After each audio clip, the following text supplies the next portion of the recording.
네.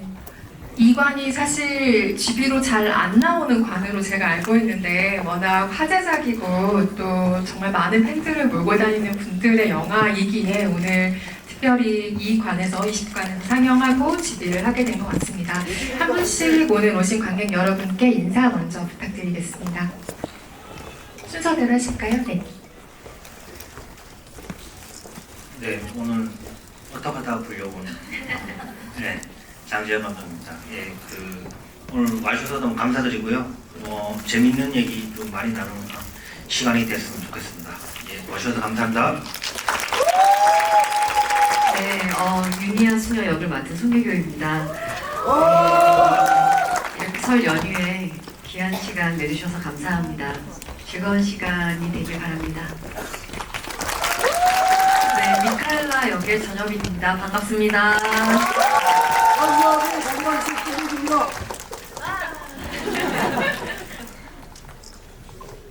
네, 저는 검은 사제들, 검은 수녀들의 두 편 다 음악을 맡은 음악 감독 김태성이라고 합니다. 네, 감사합니다.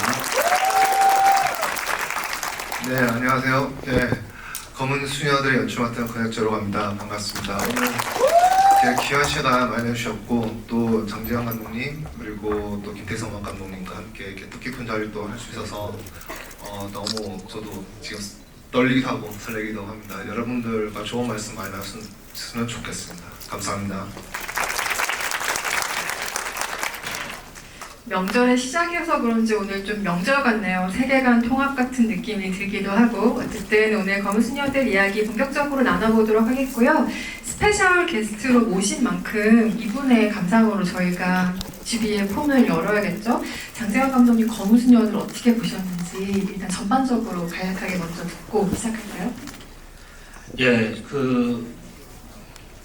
저는 이렇게 다른 분들이 찍은 영화를 긴장하면서 본 적이 별로 없었는데 약간 제가 찍은 것 같은 느낌으로 되게 찍고 그리고 뭐라고 할까 되게 생각보다 검은 사제들의 DNA가 좀 많이 있어서 엄청 반갑고 예, 그래서 후딱 지나갔었던 것 같아요. 예, 그래서 어저께 한 번 더 보고 좀 제대로 감상할 수 있었습니다. 처음에는 좀 제 영화 보는 것과 좀 마음으로 너무 떨리게 봤고 그리고 참 저 개인적으로는 굉장히 추억으로 가는 그런 영화였어요. 그래서 참 뜻깊었고 그리고 그 배우분들과 감독님과 제작사한테 좀 되게 감사했습니다. 예. 시간이 후딱 갔다, 정말 어떻게 갔는지 몰랐다라는 평은 아마 영화를 만든 사람들에게 가장 기쁜 리뷰 중에 하나일 것 같아요. 또 자세하게 검은 사제들과 연관한 이야기 또 이따가 나눌 테고요. 송혜교 전여빈 배우님께 질문 한번 드려보겠습니다. 두 분은 여러 작품으로 관객과 시청자들과 만나시고 또 많은 사랑을 받은 두 분인데요. 그간의 어떤 공통점을 보자면 항상 현실에 딱 탁월하게 발을 붙인 캐릭터들을 두 분이 연기를 해오셨다는 인상이 저에겐 있습니다. 그런데 검은 수녀들이라는 이번 작품을 통해서 과학적으로 온전히 설명이 안 되는 세계로 드디어 두 분이 들어가셨어요. 근데 이 동시에 좀 자유로운 오감이 열리는 경험이지 않았을까, 이것이 어려운 동시에 이런 생각들 들었는데요. 이번 작업에서 보통 힘든 점들을 많이 질문을 받으실 텐데 저는 재미있었던 점을 여쭤보고 싶어요. 왜냐하면 두 분이 분명히 찾으신 장르적 연기의 재미라는 것이 있을 것 같거든요. 한 분씩 답변 부탁드리겠습니다. 네, 처음 이제 시나리오를 읽었을 때 저는 원래 개인적으로 되게 현실적인 것들을 좋아하는데 이제 처음으로 이렇게 상상이 되는 거예요. 시나리오 읽고서. 그래서 이제 구마신 같은 경우는 제가 살면서 한 번도 연기를 해본 적이 없는데 너무 어렵겠지만 그 씬을 할 때 나의 모습은 어떨까라는 궁금증이 생기면서 욕심이 나더라고요. 그래서 이제 촬영장에서도 많이 힘들기는 했는데 여빈 씨랑 또 문우진 군이랑 같이 이제 만들어가는 그 시간 안에서 힘들고 어려웠지만 그 한 컷 한 컷 완성될 때마다 그런 희열이 있더라고요. 그래서 제가 상상한 만큼 그림이 그려지니까 너무 반가웠고 또 그 시를 찍을 때 여빈 씨랑 제일 재밌었던 것 같아요. 저는 우선 미카엘라가 이 검은 수녀들 내에서 뭔가 작게나마 이렇게 변화하는 어떤 지점들이 있는데 그냥 그거를 연기하는 사람으로서는 캐치해내는 재미가 있었고 어떻게 세밀하게 조금이라도 다르게 이렇게 계단을 올라가듯이 표현해낼 수 있을까라는 그 과제가 저한테도 제일 재미있는 지점이었어요. 예를 들면 처음에 이제 병실에서 AI 같아 이런 이야기를 듣다가도 어느 순간 유니아의 칭찬을 받고서는 너 뭐 잘한다 뭐 이렇게 인정해줄 때 타로 카드를 선보였을 때 있잖아요. 그럴 때는 제가 다 큰 성인이지만 그 미카엘라라는 성인 수녀 안에 한 아이가 그제서야 뭔가 봉인 해제되는 느낌이 들었으면 좋겠다는 생각이 들었어서 그때부터 좀 더 약간 어린 아이처럼 유니아에게 마음을 뭔가 활짝 연 캐릭터를 보여드리려고 했거든요. 근데 그럼에도 불구하고 이제 구마를 할 때는 그녀가 할 수 있는 모든 열심을 어떻게 표현을 하면 좋을까. 근데 이제 구마신 같은 경우는 대부분의 미카엘라는 리액션이 많았던 캐릭터이기 때문에 리액션의 대사들이 있진 않았어요. 그래서 막 이 친구가 어느 순간에 이제 그 기도문이 들어갈지 그리고 콘티상에서도 뭐 지금 희준이를 바라보고 있을지 아니면 유니아를 바라보고 있을지 그게 아주 계산적으로 있지는 않았기 때문에 그런데도 불구하고 배우로서는 마땅히 해내야 되는 지점이 그런 빈 공간을 무조건 채우고 존재하고 있어야 된다고 생각했어요. 근데 촬영할 당시에는 모든 순간 집중해야 되기 때문에 힘이 붙이기도 했었지만 뒤돌아서 보고 나면은 그렇게 집중할 수 있었고 세밀하게 뭔가 상대들을 보려고 했던 것이 상대의 눈을 보고 말을 귀에 담으려고 했던 것이 저에게는 재미로 남았고 배움으로 남았습니다. 안에 있는 그 어린아이를 봉인해제하려고 했다는 표현이 굉장히 인상적이네요. 권혁재 감독님께는 이런 질문 한번 드려보겠습니다. 현장에서 연출가라는 존재는 전체를 보는 말하자면 오케스트라의 지휘자 같은 역할을 담당을 하지만 한편으로는 또 배우들의 연기를 관객이 보기 전에 가장 최초로 눈앞에서 생생하게 목격하는 관객이라는 점에서 항상 그 시선이 궁금한데요. 현장에서 목격을 하신 이 두 배우의 최고의 순간을 많겠지만 하나씩 꼽아주신다면 어떤 장면들 꼽으시겠어요? 어려운 질문이신 것 같아요. 일단 뭐 보셔서 알겠지만 저는 두 분의 유니아, 미카엘라 캐릭터를 송혜교 배우님, 전유빈 배우님이 함으로 인해서 훨씬 더 영화가 풍부해지고 그런 부분들이 너무나도 많았기 때문에 그게 오히려 계속 다음에 찍는 거에서 계속 영감을 받게 되는 부분들이 있었던 것 같습니다. 근데 이게 영화를 끝나고 났을 때, 촬영이 끝났을 때는 어쨌든 그 마지막 그 불구덩이를 뒤로 옆을 두고 유니아와 미카엘라가 나누는 희준이를 살려 성당에 가서 정을 지는 거야 하는 그때 미카엘라와 유니아의 그 순간들이 참 중요했고 그랬었는데 근데 요즘에 이제 개봉을 하고 이렇게 여러분들과 만나게 되고 저도 계속 곱씹어보고 있을 때 계속 떠오르는 거가 방금 좀 전에 여빈 씨가 말씀을 했던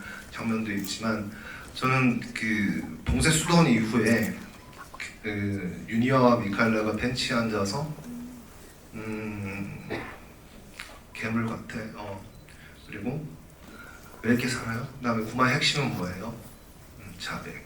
뭐 이렇게 운명도 얘기하고 그리고 나서 바로 이어지는 씬이 또 그 타로 카드를 가지고 카페에서 두 분이 얘기 나누는 장면이 있는데 그게 저는 계속 마음속에 계속 떠올라요. 계속 제가 그 잔상이 너무나도 그 정직하게 찍기도 했지만 촬영 감독님과 조명 감독님이 그 캐릭터의 심리를 어쨌든 조명으로 그 미칼라의 감정에서는 얼굴에 어른거리는 나뭇잎 그림자들 하지만 둘이 아이 컨택하는 장면에서 바로 이제 다음 씬으로 넘어가는 장면들 그리고 거기서는 아까 여비 씨도 설명하셨던 부분 그리고 또 우리 영화상에서는 그 캐릭터가 되게 중요한 어쨌든 변곡점이 되는 지점이었기 때문에. 근데 마침 그 타로카드 카페 씬은 우리 영화에서 실제 촬영할 때 맨 마지막 크레인컵 날 찍은 장소입니다. 근데 그 두 배우분들의 그 지금까지 이 검은소녀들을 찍기 위한 그 노력들과 역사가 이렇게 묻어있다? 약간 그 피로감도 묻어있는 느낌? 그거가 느껴져서 또 그 정서가 전 너무 좋았던 것 같아서 굳이 말씀드리자면 그 두 씬의 장면들이 두 분 다 함께 있었을 때 장면들이 너무 좋았습니다. 네.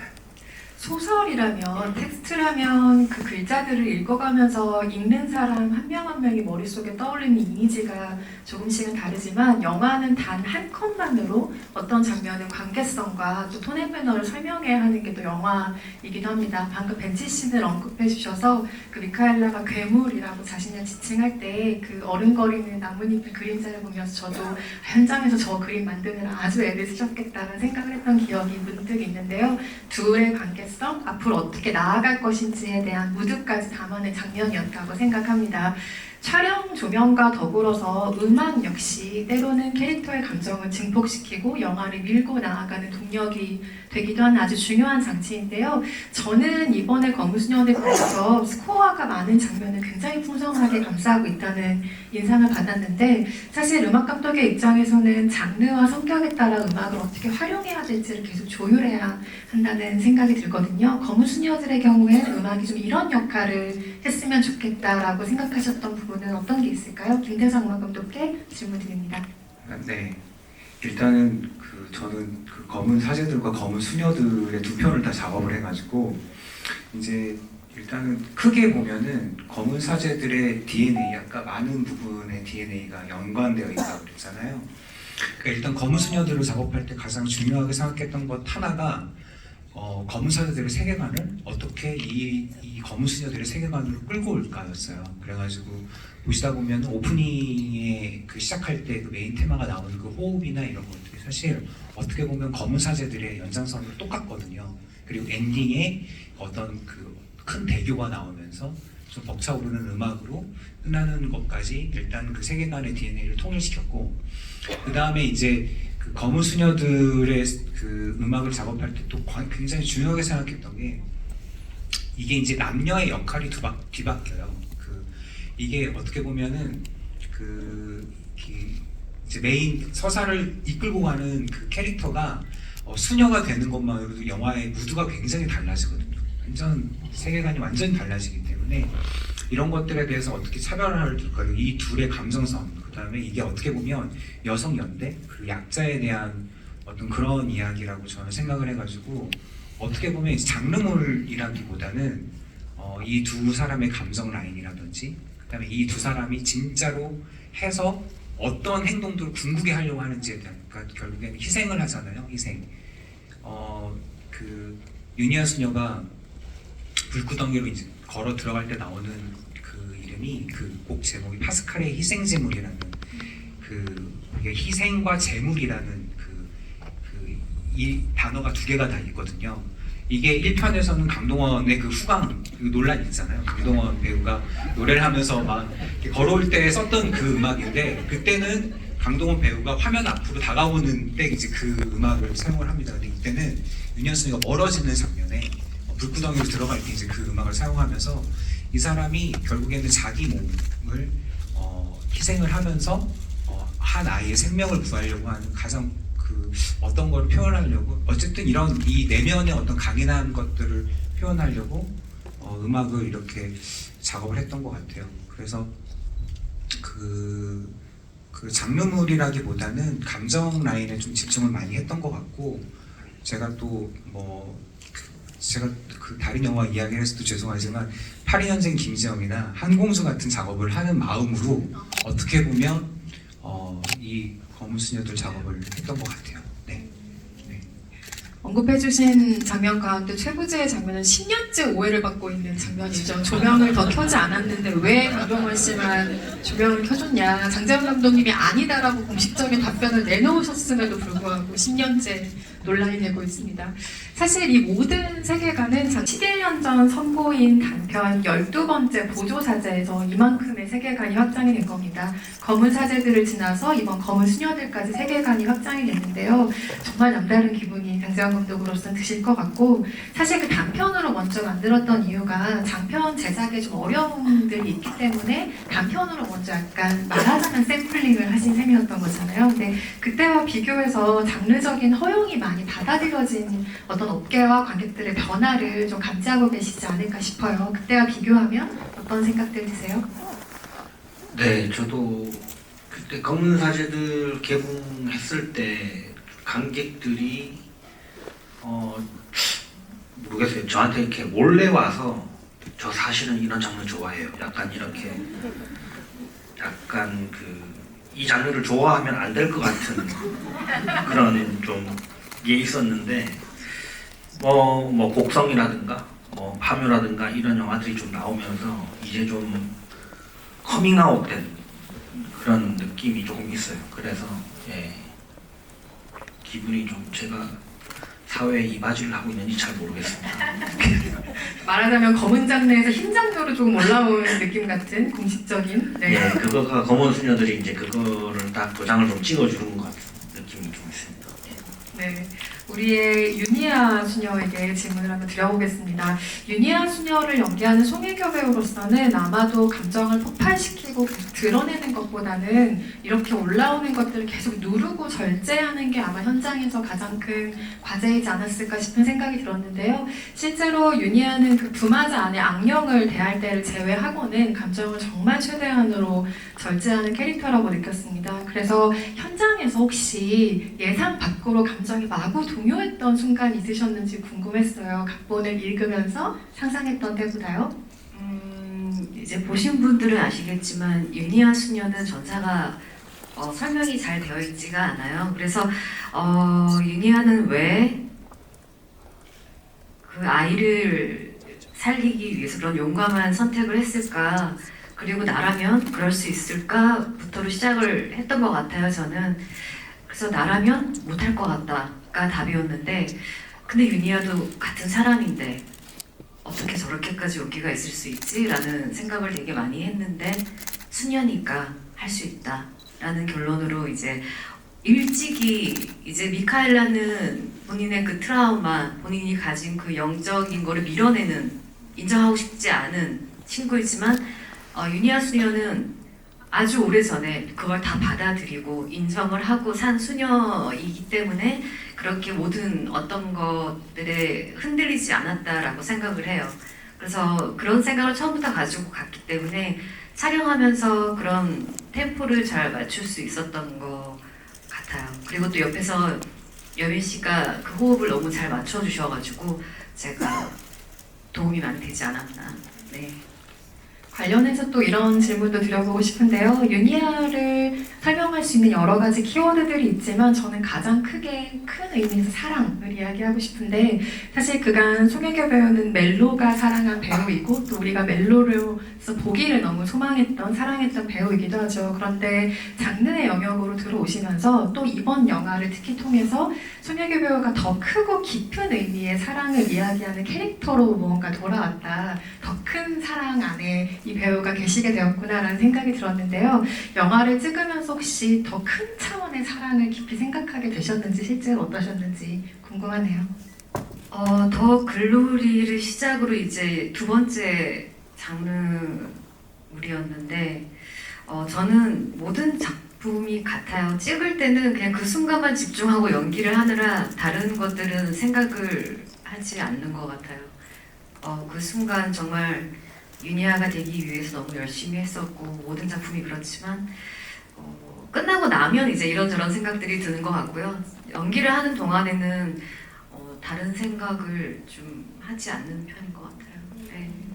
시간이 조금 흘러서 언젠가 다시 검은 수녀들을 이야기할 자리가 있다면 제가 그때 꼭 잊지 않고 여쭤보겠습니다. 영화라는 건 사실 시간이 완성시켜주는 무언가이기도 하다는 생각이 들고요. 아까 그 벤치씬 얘기가 나와서 전예빈 배우에게 관련한 질문을 드리려고 하는데요. 저는 그 미카엘라와 유니아가 나란히 앉아서 대화하는 씬의 무드가 정말 좋았어요. 거기서 미카엘라가 자신의 처지를 괴물이라고 설명을 하고 미카엘라에게 유니아가 처음으로 세례명이 아닌 자신의 이름을 알려주는 장면인데요. 그 장면을 기점으로 미카엘라가 유니아에게 조금 더 본격적으로 마음을 연다라는 느낌이 확실한 씬이었는데 실제로 아까 말씀하셨던 계단을 올라갈 듯하는 그 변화에 이 장면을 기점으로 조금 더 과감한 조율이 있었을지 캐릭터의 변화 지점으로 삼으셨는지도 궁금했어요. 네, 이제 그 장면에 나오는 대사들이 저는 좀 시적이라고 생각이 들었어요. 직설적이기도 하면서 시적이기도 한 거예요. 괴물 같아, 괴물. 근데 그 괴물이라는 게 단순히 귀태라서 괴물이라고 지칭하는 걸까? 되게 여러 생각을 하게 되더라고요. 근데 지금 여기서는 많은 분들의 해석이 있으실 수 있으니까 제 안의 해석은 좀 뒤로 하고 그래서 그냥 제가 바랬던 소망 중에 하나는 어쨌든 영화는 큰 영상미 안에서 그 미장센 안에서 배우들이 뭔가 역할을 하는 것을 이제 역할을 해낼 때 같이 더 힘있게 관객들한테 다가갈 수 있잖아요. 그래서 배우임에도 불구하고 뭔가 연출적인 어떤 힘으로 어떤 이미지로 관객들에게 우리 둘의 얼굴이나 그런 표정이 뭔가 각인됐으면 좋겠다라는 바람이 있었어요. 그 씬을 이제 지나가서야 우리가 뭔가 어둠에서 조금 더 한 발짝 나와서 더 나아갈 수 있는 어떤 힘이 둘이 합쳐졌음을 보여줄 수 있는 씬 같았거든요. 그래서 그 씬을 찍고 나서 미칼라는 그때는 아직 그래도 마음이 갇혀져 있다면 저는 그 다음에 뭔가 제가 그동안 바오로 신부 앞에서는 꽁꽁 숨겨놓았던 타로 카드를 이제 유니아 앞에서는 자유롭게 펼쳐 보이며 이제 이내 유니아 수녀의 칭찬에 아이같이 웃고 말잖아요. 그러면서 이제 그때부터 이제 뭔가 자유롭게 정말 행진할 수 있는 수녀 미카엘라가 될 수 있지 않을까라는 생각을 하였습니다.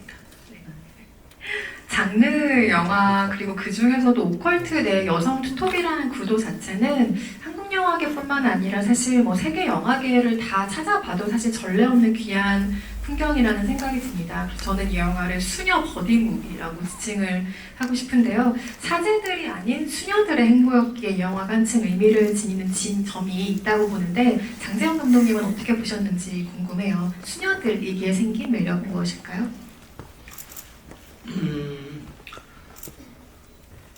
저는 그거를 이렇게 말로 표현하기가 좀 힘든데 기억에 남는 몇몇 장면들이 있어요.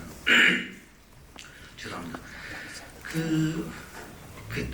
역에서 그 외국 사제를 기다리는 장면에 되게 체구가 작으신 두 분이 이렇게 서 있는 장면이랑 그 다음에 그 베스킨라빈스에서 이렇게 있는 모습이 저는 너무 이렇게 좋더라고요.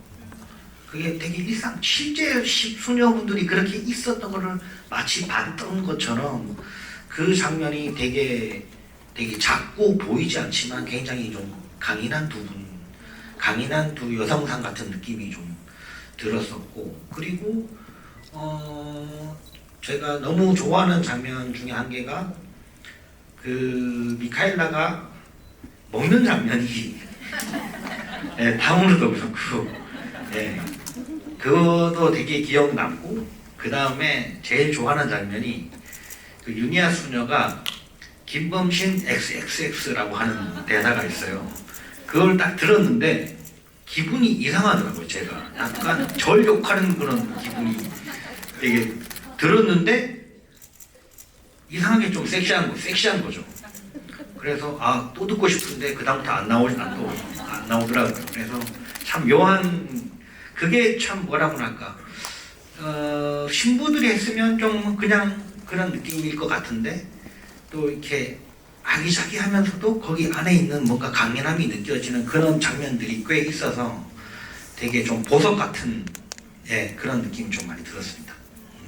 검은 사제들을 보신 분들은 아시겠지만 시간이 오래 흘러서 사실 김범신이 누구야? 라고 생각하셨던 분들이 혹시 계실까봐 검은 사제들에서 김윤석 배우가 연기했던 김신부의 이름이 바로 김범신이었죠. 그래서 김범신을 욕하는 것은 본인을 욕하는 것 같았다라는 평을 지금 장난을 좀 섞어서 들려주신 셈이고요. 이 영화가 어떤 방식으로 공포를 만들어 가는가도 사실 오컬트 영화로서의 중요한 맥락이었다는 생각이 드는데요. 우리가 보통 점프스케어라고 부르는 것이 있죠. 그러니까 깜짝 뭔가 관객을 놀라게 하는 효과를 점프스케어라고 하는데 그렇게 불필요한 것들을 좀 남발하는 대신에 진득하게 에너지로 조금 무게감을 쌓아 올리는 방식의 오컬트 무비였다는 생각이 듭니다. 그래서 장르적으로 관객이 기대하는 공포의 수준이라는 게 분명히 있잖아요. 그것과 또 연출가의 목표 사이에서 중심을 계속 잡아가야 했던 작업일 것 같은데 고영재 감독님 어떠셨는지 여쭤보겠습니다. 네, 저는 이제 검은 사제들의 팬이었고 또 검은 사제들가 한국 영화에서 진짜 그 털을 닦았다고 저는 생각하는데 이 검은 사제들을 준비하면서 이 오컬트란 과연 무엇이냐에 대해서 누군가가 저한테 묻게 되면 어쨌든 대답을 해야 될 것 같고 제 스스로도 저의 전작들이나 저라는 사람을 봤었을 때 오컬트를 새로운 도전 같기도 하고 저한테 진짜 엄청난 새로운 도전이었는데 저는 이게 처음 이 시나리오를 봤을 때 그리고 우리 하나둘 배우분들과 같이 만들어가는 속에서 느끼는 거는 이게 공포의 방점을 찍는 것보다 드라마의 방점이 찍힌다라고 장르적으로는 표현을 할 수밖에 없다라는 생각이 좀 들었고 점프스퀘어라는 게 보통 우리가 갑툭튀라고 하잖아요. 갑자기 툭 튀어나오는 라고 이게 줄임말로 해서 한국식으로는 갑툭튀라고 부르는데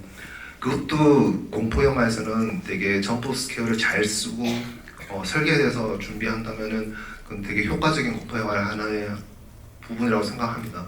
근데 우리 영화는 그렇게 접근하는 것보다 우리의 인물들의 그 감정과 그 여러 가지의 미묘한 그 분위기들을 잘 잡히는 거가 좀 더 중요하지 않나라는 생각을 계속 했고요. 앞서 말씀드렸던 그 진중한 에너지라고 하는 부분들이 결국은 우리 영화는 그 두 수녀의 여성 연대의 힘이 분명히 있는 것 같아요. 이게 영화에서도 분명히 흐르고 있는데 여기에 대해서는 뭐 얘기 나눌 수 있는 부분들이 되게 많을 것 같습니다. 하지만 제일 중요한 거는 결국은 공포라고 하는 것은 어떤 전조가 있고 뭐라 저게 뭐지?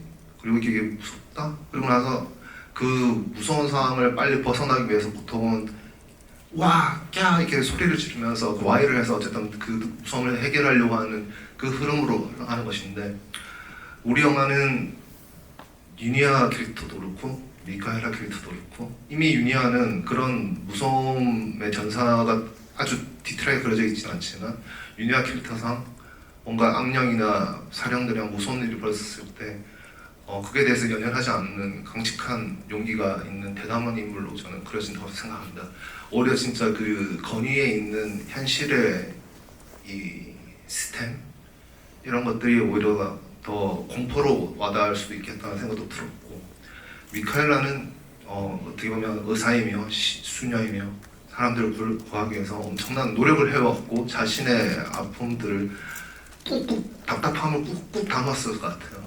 그러니까 그 영화 속에서도 룸메의 언니의 귀신들이 나오고 환자가 나오고 했었을 때도 어떻게 미카엘라가 그걸 반응하느냐에 대해서도 원래 여빈 씨랑도 참 논의를 했었는데 그 감정의 미세한 조절에 따라서 미카엘라 캐릭터가 좀 달라지는 부분이 있다고 생각이 들었습니다. 그걸 관객분들한테 놀래키거나 되게 두려움에 떨게 하는 방식으로 접근하기보다 지금 이 캐릭터들이 훨씬 더 개연성이 있게끔 배치되는 거가 좀 더 중요하다라는 생각을 좀 많이 했던 것 같습니다.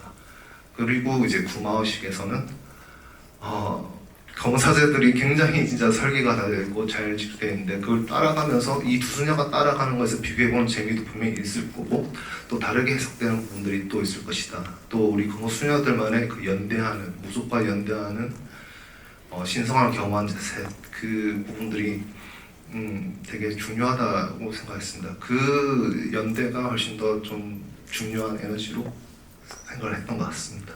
네. 미세한 조정들이 모여서 하나의 커다란 증폭으로 가는 이 영화의 방식을 조금 더 주목해 주셨으면 좋겠습니다.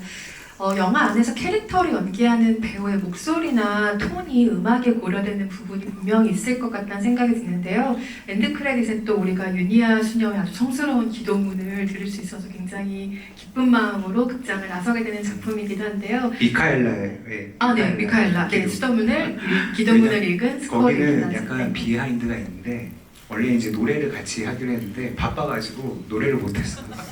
그래가지고 이제 기도문으로 해서 이게 저는 3편이 나왔으면 좋겠거든요.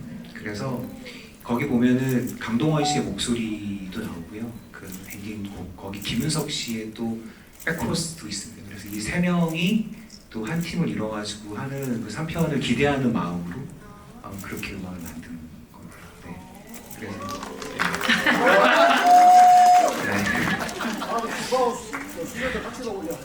미처 캐치 못하신 분들이라면 다시 한번 관람하시면서 그 숨겨진 목소리들을 찾는 재미도 있으시겠어요?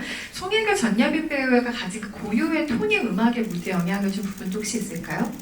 그러니까 악기들이 좀 다른 것 같아요. 그러니까 남자 배우들이 나오면 남자들이 어울리는 악기들이 있어요. 이게 일종의 그냥 이분법적으로 이렇게 하는 게 아니라 그분의 얼굴이나 그분의 목소리에 따라서 악기 선택들이 좀 달라지거든요. 예를 들어 그 타로 카드를 카페에서 이렇게 할 때는 피아노 소리를 거꾸로 돌렸어요. 그래가지고 그런 약간 좀그 과거의 어떤 그 유년 시절의 어떤 그 타로 카드를 처음 전달받았을 때 그 유년 시절의 감정 같은 것들을 다시 회상하는 듯한 느낌으로 피아노 소리 같은 것들을 거꾸로 돌려서 약간 좀 그런 곱고 하지만 그 안에 좀 강인한 멜로디 같은 것들을 심어보려고 노력을 했고 저는 또 그 제가 생각하는 오컬트 영화라는 거는 요즘 너무 많잖아요. 이게 검은 사제들 때만 하더라도 이런 장르가 대중화가 되지 않아서 그때는 이 세계를 어떻게 믿게 만드느냐의 고민을 되게 많이 했던 것 같아요.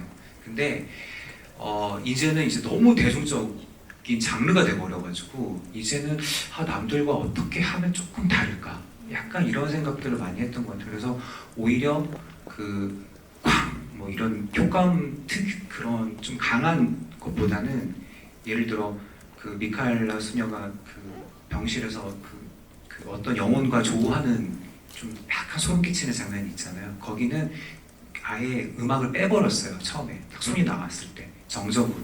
그래서 음악에 텐션을 주는 방식을 더하는 그러니까 양의 방식보다는 약간 음의 방식으로 조금 빼면서 작업을 했던 것 같아요.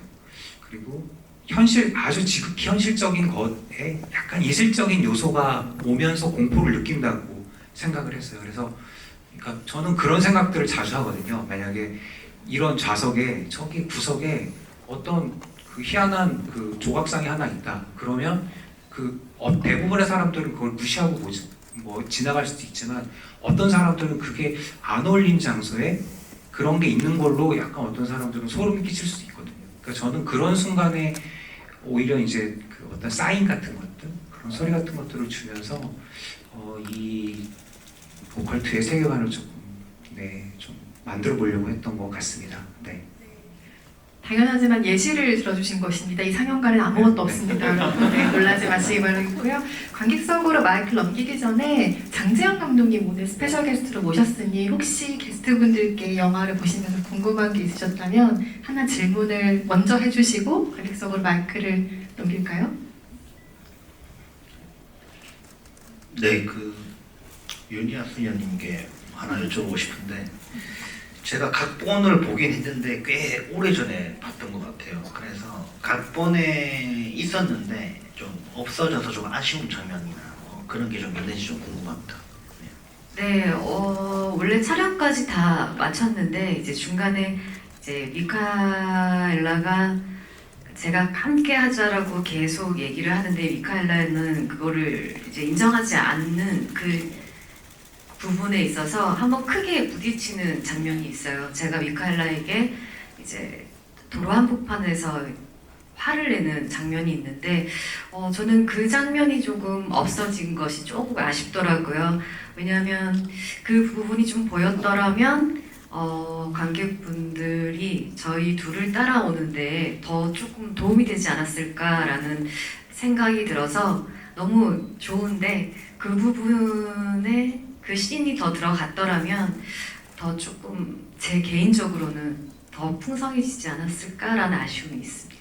저도 감독님께 좀 부탁드리면 DVD가 나오면 좀 삭제된 장면이 좀 많이 볼 수 있으면 좋을 것 같아요. 네, 뭐 딜리티드 씬들이 아무래도 뭐 스페셜 팩처에 있겠죠. 많이 있으실 거고. 굉장히 많이 있어요. 네.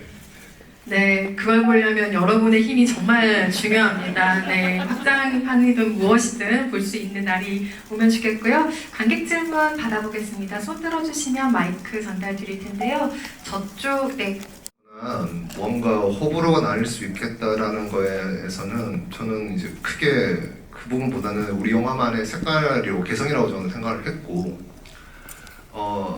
아까도 말씀드렸지만 오컬트지만 또 검은 사제들의 세계관을 공유하는 스피노프지만 우리 영화는 검은 수녀들, 말 그대로 제목에서도 있는 설명되는 검은 수녀들이 한 생명을 거하는 이야기. 근데 그게서 어떻게 받아들일까? 관객분들이. 그러니까 이 만드는 사람들조차도 이걸 어떻게 받아들일 것인가. 이게 막상 성별을 수합해서 만드는 개념이 아니라 이거는 아까도 음악 감독님 말씀드린 그 무드가 그냥 바뀐다가 아니라 여러 의미가 해석할 게 되게 많거든요. 이제 그런 부분들을 저도 제일 고민했던 것 같아요.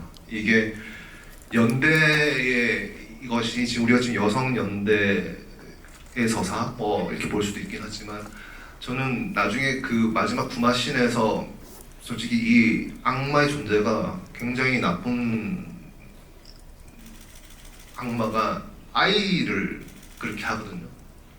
실제로 우리 영화는 문우진 군이라는 그 배우가 중3, 중2, 중3의 나이로 이 어려운 도전을 한 거거든요.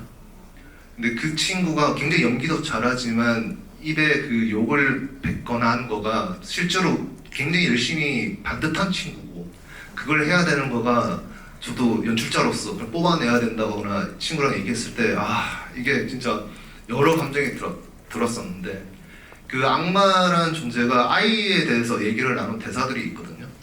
그게 저는 되게 지금 마음이 많이 무거워요, 극장에서. 근데 그거와 다르게 우리 영화는 여성 연대나 이 여성 주인공의 이야기, 오컬트로서의 공포의 부분들 이런 부분들에서 얘기 나눈 거와 넘어서 또 이런 부분들도 저는 좀 얘기가 있지 않을까도 생각도 했었고 저는 오히려 이제 그런 것들이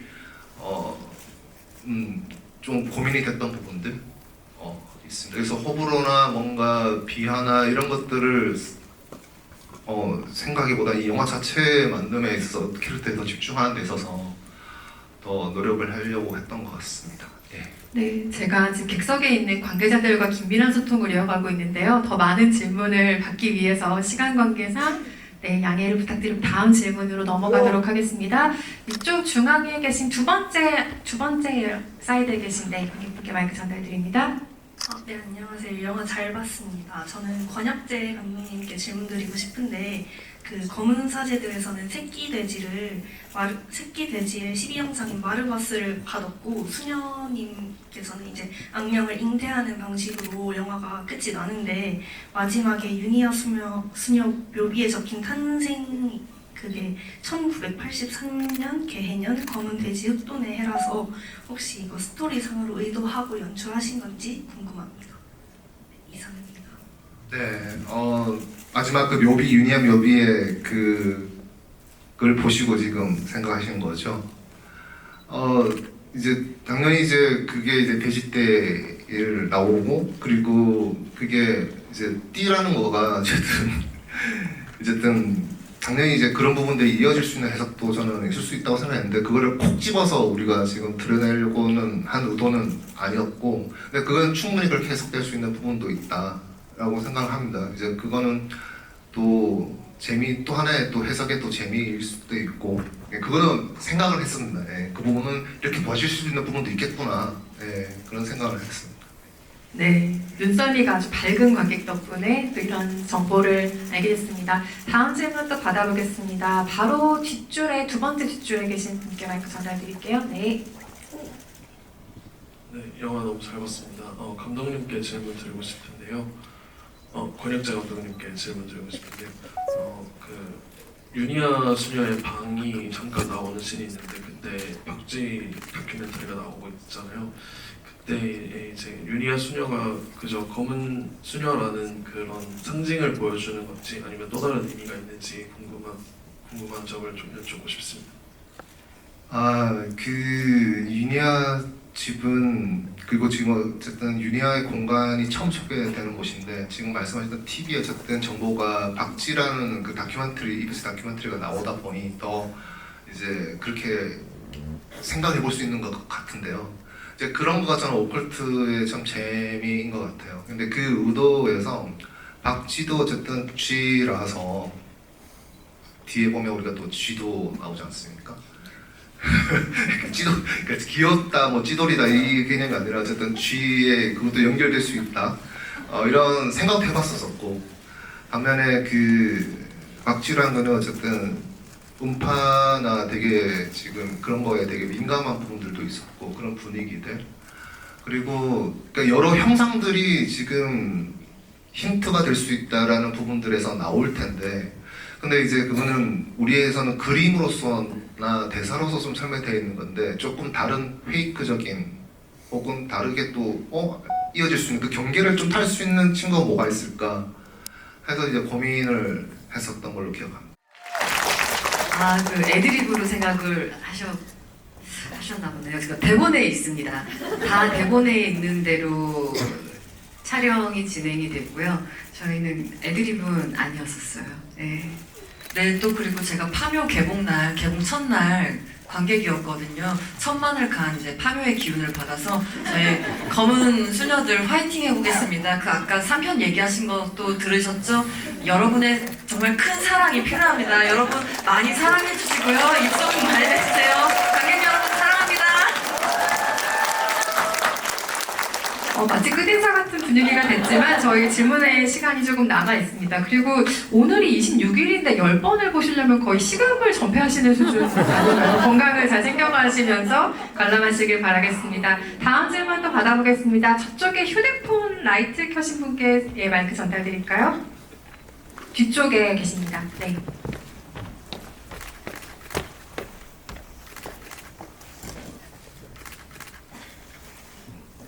감사합니다. 영화 너무 재밌게 잘 봤어요.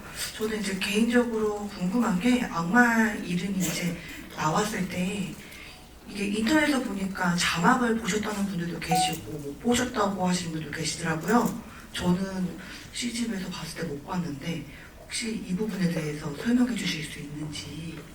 네, 그 부분은 제가 설명을 드리자면 뒷부분에 그 희준이가 악마 이제 구마식 할 때 지금 목에 재발 물려져 있는 부분도 있고 음성 변조가 되어 있는 부분들도 있고 이제 그런 대사에서 특히 라틴어나 외국말 같은 경우에는 자막이 있지만 한국말의 경우에는 자막을 원래 안 달았었어요. 근데 어쨌든 저희가 되게 기민하게 빨리 그걸 준비를 했었고 그 반응들에 맞춰서 지금은 그 부분에 대해서 자막 작업들이 되어 있습니다. 그래서 아마 어제부터 해서는 그걸 자막이 좀 달려 있어서 의미가 잘 전달되도록 지금은 그래서 상영 중인 걸로 있습니다. 미리 그 부분에 대해서는 좀 제가 대표로 양해 말씀드리고 죄송하다는 말씀을 드리겠습니다. 네. 혹시 자막이 없는 버전으로 보신 분이 주변에 계시다면 이 답변을 공식적으로 좀 알려주시기 바라겠습니다. 그래서 이름이 뭐래라고 물어보면 극장에서 확인하면 된다라고 얘기해 주시면 어떨까 싶습니다. 다음 질문 받아볼 텐데요. 이쪽에 계신 분께 질문이라고 패드 들고 계신 분께 전달드릴까요? 우선 제가 생각했던 미카엘라는 자기 자신 안에 어떤 억압도 있고 트라우마도 있지만 어쨌든 뭔가 사회에서 자기를 봐줬을 때 정상적인 어른으로 보이길 바라는 그런 마음이 있었을 거란 생각이 들었어요. 그러니까 귀태로 태어났잖아요. 자기가 어른이 되지도 않은 어린 아이인데도 불구하고 이미 뭔가 정체성이 굳어져 버린 사람들에게 그렇게 불리는 사람으로 태어나져 버렸기 때문에 성인이 되고 나서는 그냥 어떤 평범한 사람으로 보이고 싶어 했었던 사람이었을 것 같아요. 근데 그거는 즉 자기 자신을 속이고 숨기는 사람이라고 생각했거든요. 근데 그러면서 유니아를 만나게 되면서는 유니아에게 한 생명을 살리기 위해서 자기 모든 걸 던지고 달려가는 이 솔직한 유니아를 만나고 나서는 물어보잖아요. 우리 괴물 같다고 왜 그렇게까지 하냐고. 그랬더니 이제 유니아가 자기의 진짜 이름 난 강성애야 라고 이름을 밝히잖아요. 그러니까 그때 이제 미카엘라는 자신의 존재 자체를 그냥 직면하라고 들었을 것 같아요. 그냥 자신의 존재를 정말로 직시하고 바라보고 그냥 나 자체로 살아낼 수 있는 그런 용기를 바라보는 것. 그래서 유니아 수녀를 그렇게 어쨌든 보낸 이후로는 더욱더 직면하려고 살았을 것 같고 유니아가 생명을 살리기 위해서 달렸던 그 길을 미카엘라도 그 누구보다 진심을 다해 유니아를 마음에 품고 달리지 않을까라는 생각을 해봤습니다. 마음 아이의 어린아이를 품었던 미카엘라가 이번엔 유니아를 품고 달린 어떤 풍경을 기분 좋게 상상하게 됩니다. 마지막으로 스페셜 게스트 장재영 감독님께 세계관에 관련해서 궁금한 점이 있다 하시는 분께 마이크 전달드리겠습니다. 저쪽 뒤쪽 사이드에 계신 분께 드립니다. 안녕하십니까. 장재영 감독님께 질문 드리자면 혹시 본인이 이제 이 영화를 만드셨다면은 바꾸시고 싶은 장면이 있으셨는지. 네.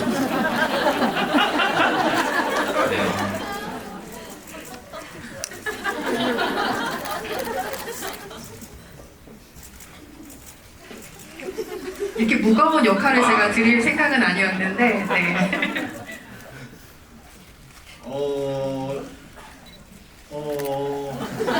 참 어려운 질문이네요. 예. 근데 저는 만약에 했으면 유니아 수녀를 조금 더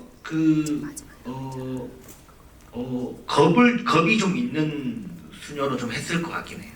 그리고 그 미카엘라 수녀도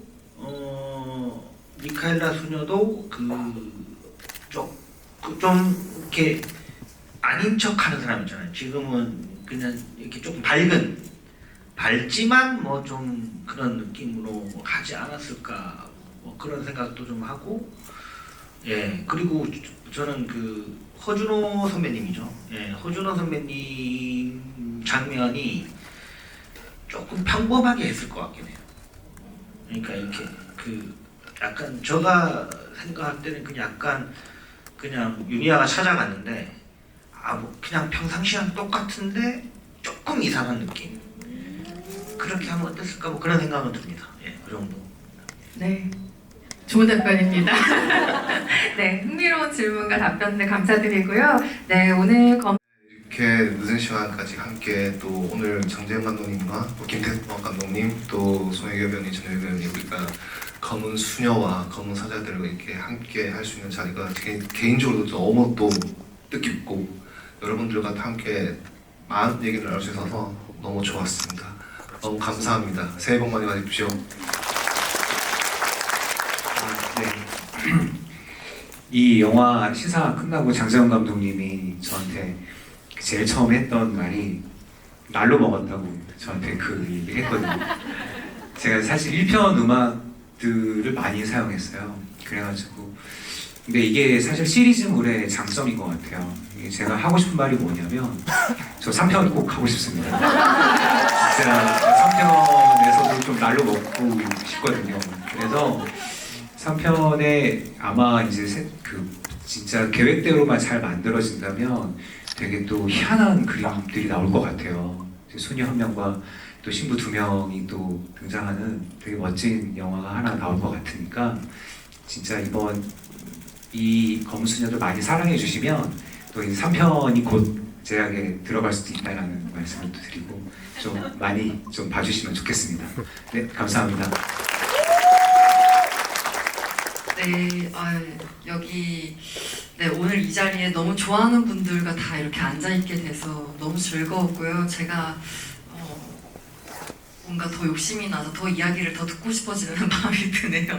그래서 빨리 끝나서 너무 아쉬운 것 같고 우선 검은 수녀들 이렇게 큰 명절 앞두고 함께 자리해주시고 경청해주시고 그래주셔서 너무나 감사드립니다. 새해 복 정말 많이 받으시고요. 검은 수녀들 섬탄을 기원하며 아 수녀들이 아니겠다 뭐라고 해야 될까 검은 네. 네 그렇습니다. 검은 네 있고 네 아무튼 오늘 집에 안전히 귀가하시고요. 오늘도 감사합니다. 네, 뭔가가 저 빼고 다들 지금 산탄을 계획을 하고 계시는 것 같아가지고 좀 기분이 좀 묘한데요. 네, 산탄 잘 되길 바라겠습니다. 네, 설 연휴에 이렇게 귀한 자리 이렇게 시간을 내어주셔서 너무 감사드리고요. 저도 제가 너무 뵙고 싶었던 분들과 함께 이렇게 앉아서 대화를 나눠서 너무나 기분 좋은 시간이었습니다. 네, 검은 수녀들 많이 사랑해 주시고요. 그리고 올 한 해도 건강하시고 행복만 가득하시길 바라겠습니다. 감사합니다. 백 의원님 아이디어가 한 게 생각났는데 유니아의 무덤을 파기 시작하는 거예요. 유니어가 썩지 않고 이렇게 있는 걸로 하면 어떨까 뭐 그런 생각이 듭니다. 그러면 전부 다 공평해지는 거예요. 네, 제가 검은 수녀들 개봉하고 전화를 많이 받았어요. 영화 잘 봤다고. 심지어 검은 사제들보다 많이 좋아졌다고. 그렇게 기분이 참 이상하더군요. 예, 아무튼 그래서 아무튼 그 검은 사제들만큼 또 이 영화가 검은 시리즈가 좀 계속돼서 저한테도 한번 기회가 다시 올 수 있는 날이 오도록 해서 참 더 많이 사랑해 주시고 한국 영화도 많이 사랑해 주십시오. 오늘 와주셔서 너무 감사드립니다. 새해 복 많이 받으세요.